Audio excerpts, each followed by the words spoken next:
youtube.com/openupyourmind101. I thank you for coming on. It means a lot when somebody will talk about it. So first of all, thank you for being willing to share that with us.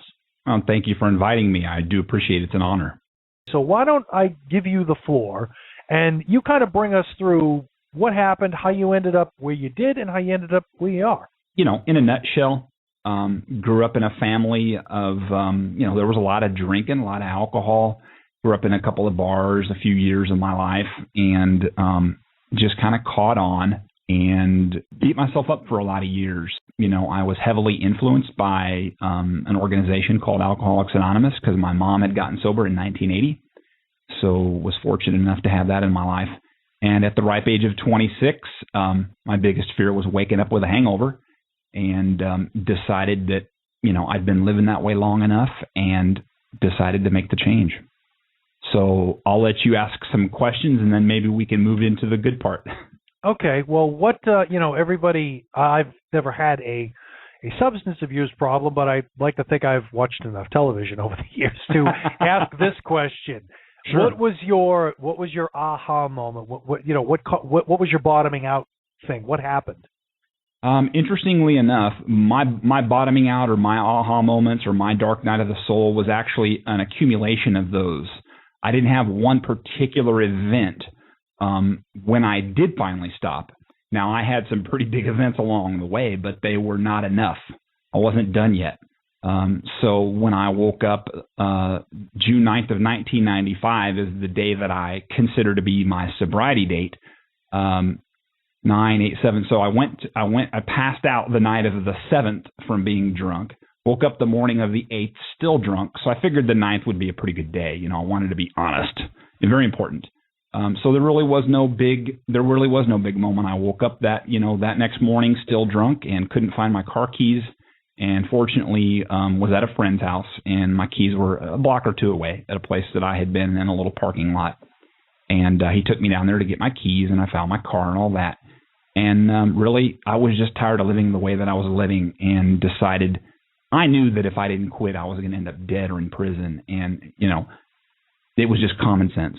So I decided to, stop killing myself, and I did what was necessary. I had the tools available to me, had a support group and of people that were there to lift me up, my family being the biggest one.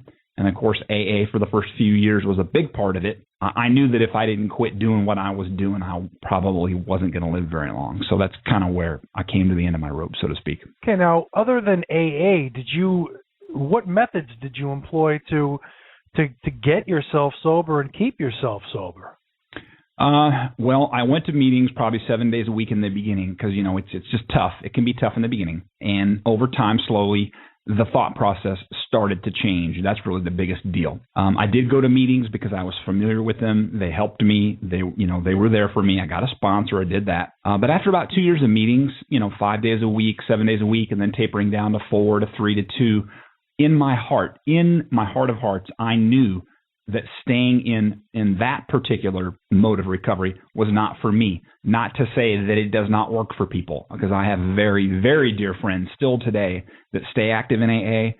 Unity, service, and recovery are the three pillars of that organization, and I applaud them for that. But for me personally, I didn't lean over to church.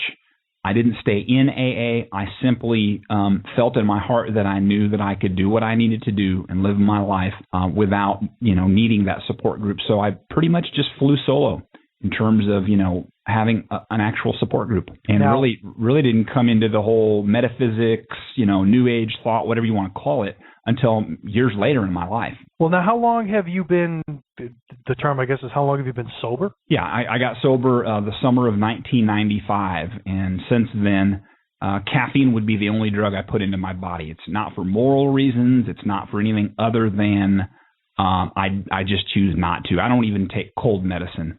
NyQuil and things like that. Not because I feel that if I did, something chemically would happen and I would go back.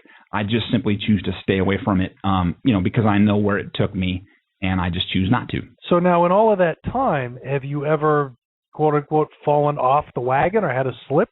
No, absolutely not. I've been sober since the summer of 95 and stone cold. I mean, zero. I don't drink wine. I don't drink beer. I don't drink anything with alcohol in it. And it, in the beginning, it wasn't easy. It was tough in the beginning, but as time goes by, if a person is dedicated to changing the way that they think, it can be done. I don't even think I've smoked a cigarette since then. So, I mean, when I decided that it was time, and I did not go back because I knew if I did, I knew exactly where it would take me. Okay. Now, that being said, and congratulations, by the way, Thank because you. that's, what you're describing is something similar. I have a cousin he's a hard drinker. He's you'd call him a power drinker or a two-fisted drinker. And he has moments like that. I mean, I have never given him any grief about his drinking. The rest of the family does. I don't, because that's the last thing anybody who is a drinker really needs to or wants to hear. That's right. I think. The last thing you need, because it's human nature. If somebody's going to ride you about something, just to be a smartass, you're going to do it that much more. You're just going to ignore them. Yeah. So the last thing I ever do is give him that kind of a hard time. But one thing I have noticed is that he is the only other person I've ever heard like you in that, because he goes through these times where when he's had enough, that's it. He just there's no big moment. He just, all right, we're done now, and he's done for 8 months or a year, and then he goes back. That's the only difference between you and him.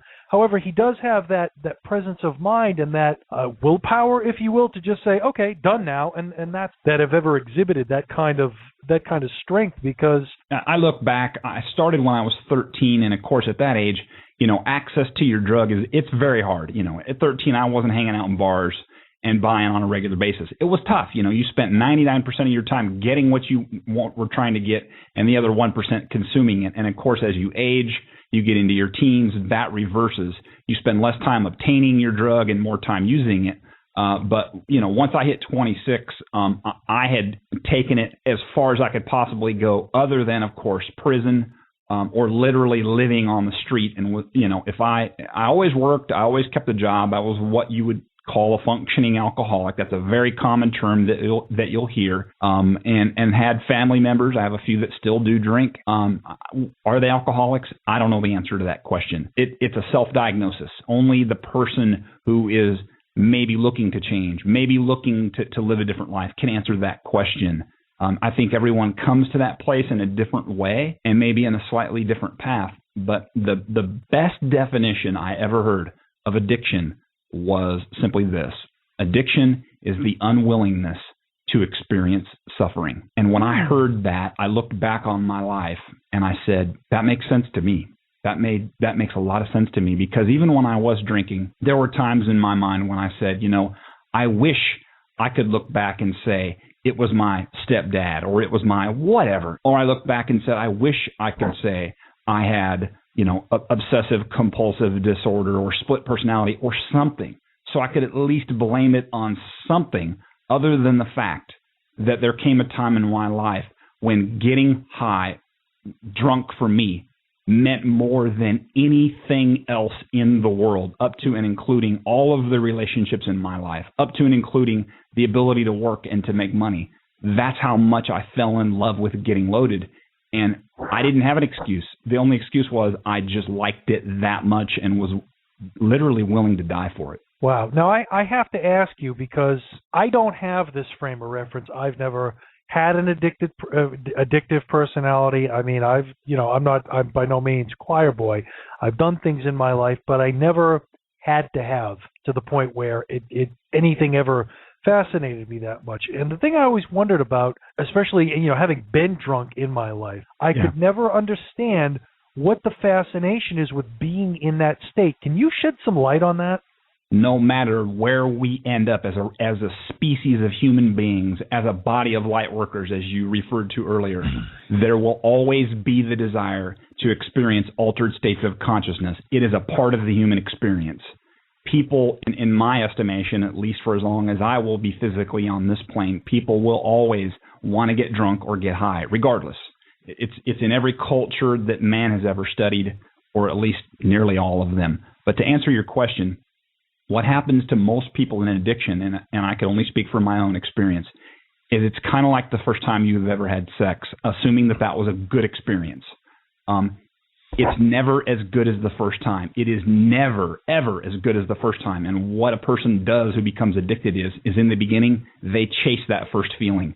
They want to re-experience the first time they ever got high, how they felt, what was going on inside. And as time goes on, as they continue to consume the chemical, that high begins to decrease. And you can get to the point where you experience what's called anhedonia, which is a medical term meaning you feel nothing. Wow. You get drunk, you get high, you put the needle in your arm, and you don't even get high anymore. You just feel. And I had some of those times where it didn't matter if I drank. Nothing happened. But over time, that will eventually change where I had a good friend. He sponsored me. He said, Greg, I can't understand how you had so many hangovers. And there was only one reason why. He never sobered up. He'd wake up at 2 a.m. and hit the bottle. He'd go to work. He'd hit the bottle. He'd go home. He'd hit the bottle. He never was sober enough to have a hangover. Wow. See, that's the part of it I can't even comprehend that. I just can't. I cannot go there because, again, you talked about, yes, it's an altered state of consciousness, but it's not a good altered state. It's not like an OBE or an NDE or a massive meditation where you feel like you're walking through Yellow Submarine going, wow, man, look at this talking flower. It isn't like that. It's, I mean, I've seen people drink till they couldn't speak, but they could keep drinking. I will tell you this, and I'm not proud of this. The last recorded DUI that I had, my blood alcohol level was a 0.38. A 0.40 is considered comatose, which means death. So you build up a tolerance, and I was not by any stretch the heaviest drinker that I knew, and that was not a state of denial. I knew people that drank way more than me, that could consume way more than me in any given sitting. And again, at that blood alcohol level, that was by the time they had drawn blood from me. So when they picked me up, it had to be slightly higher. Right. It's just pure insanity. And the bottom line is, I've come to understand that in what I was doing to myself, I've asked friends, do you believe that addiction, or let's just say obesity, assuming it's not some sort of a cellular thing going on where they literally can't burn the calories. We're just talking about pure consumption and suffering as a result. I believe it is a form of self-hate, because in what I was doing to myself, it was most definitely a form of self-hate. Well, you raised an interesting point, and I'd like to kind of just back up to that, where you said people who are going through addiction are not willing to experience suffering. So I'm assuming what you mean by that is that by constantly being anesthetized, there's no need to face your demons or your problems or make any kind of strides forward, because you're in that kind of limbo of literally being like out cold on your feet. Does that sound like a fair assessment? Yeah. In the beginning, if we were to say that addiction is the unwillingness to experience suffering, in the beginning, let's assume we're not even addicted yet and we're just starting our chemical use. In the beginning, it can be recreational, whatever. It does progress. But let's say we're avoiding maybe, the nervousness of asking someone to dance. It can be little things. And then as it graduates and it gets more in depth, it can become the inability to experience the death of a loved one, or just deal with just natural anxiety, what's described by Michael Tessarian as legitimate suffering. Well, what's legitimate suffering, Greg? The death of a loved one. The things that happen in life, that's legitimate suffering. So if we're not willing to face those things, and we use a chemical to deal with it, as time goes by, we get to the point where it isn't about not dealing with what's going on in life. It's about chemically anesthetizing the suffering that is coming about as a result of us using. And then it's just completely out of control at that point. I mean, you've got physical withdrawal. Like, let's say you're a heroin addict and you go through detox. That's a very violent detox. They strap you down to a gurney, and you may have a 1 or a 2 day period where it looks like you've got demons inside of you. But once you pass through that, you appear to be normal again. A drinker, alcohol, if taken to the extreme of addiction, purely just alcohol, from a man's standpoint, there is no organ of the human body that chronic alcoholism does not affect, with one exception. The 3 bones in the inner ear, the hammer, the anvil, and the stirrup are their nicknames.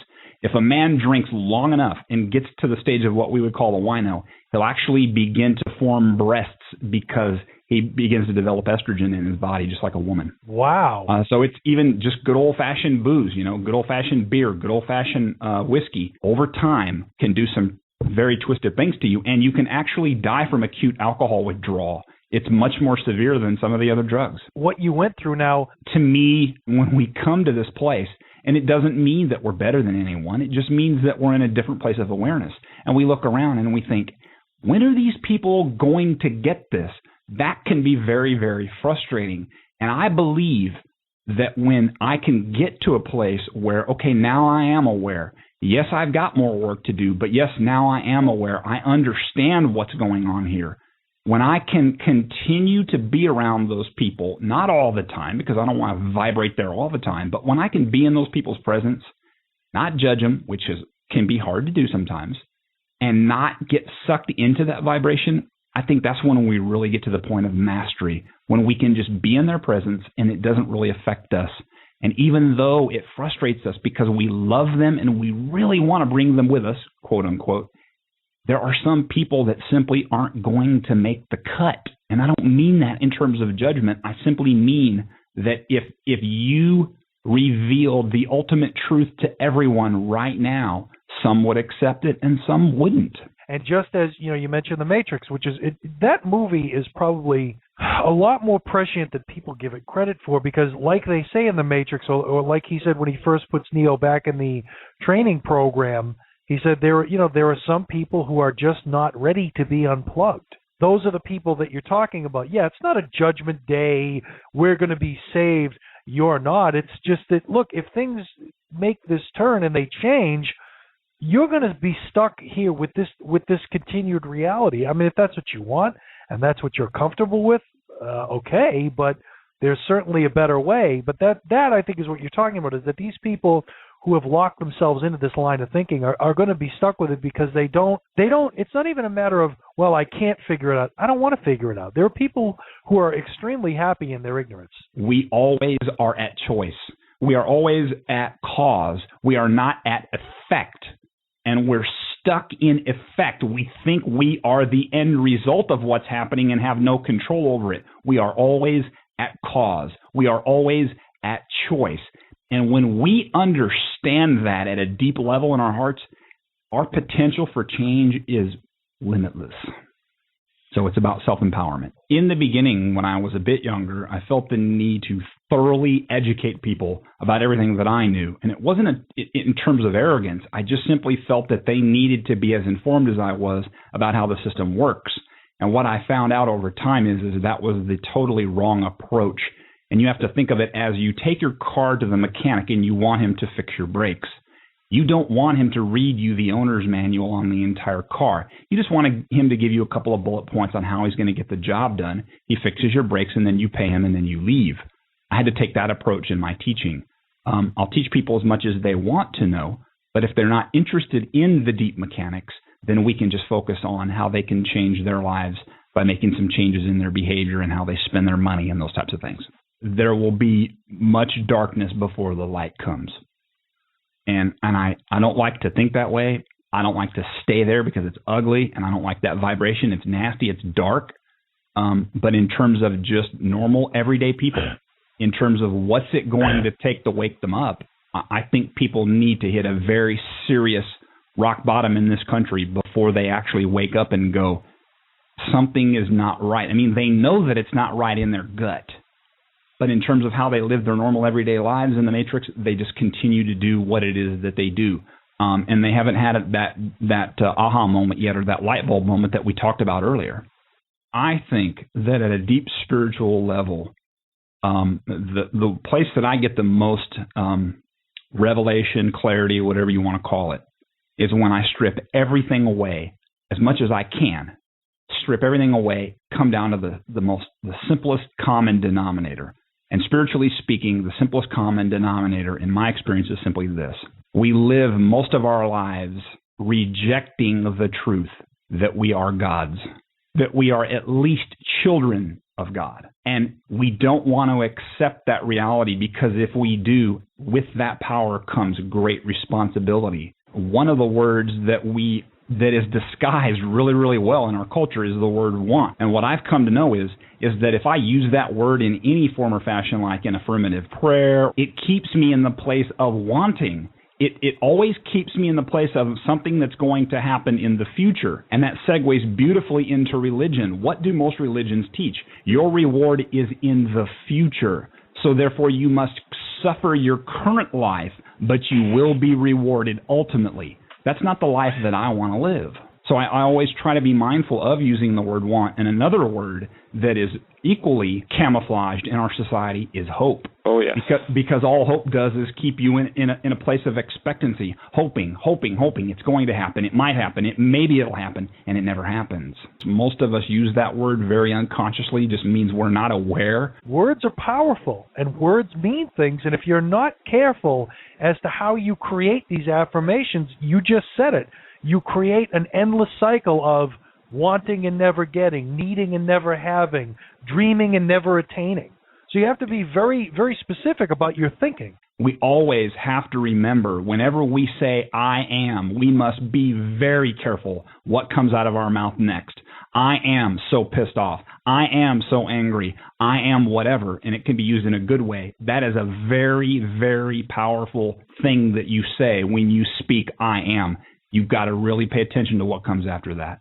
Not all of it. We don't always practice what we preach, folks. Again, that's the whole idea behind this show, behind us all being here, because we don't. We need to be brought back on the path. We need to be, relined up from time to time, and hopefully we're doing that with each other and for each other. At some point, I'd like to think so. Anyway, otherwise we're in deeper crap than I thought we were. Even the people of the New World Order, the people who are here to create the havoc, do have a purpose.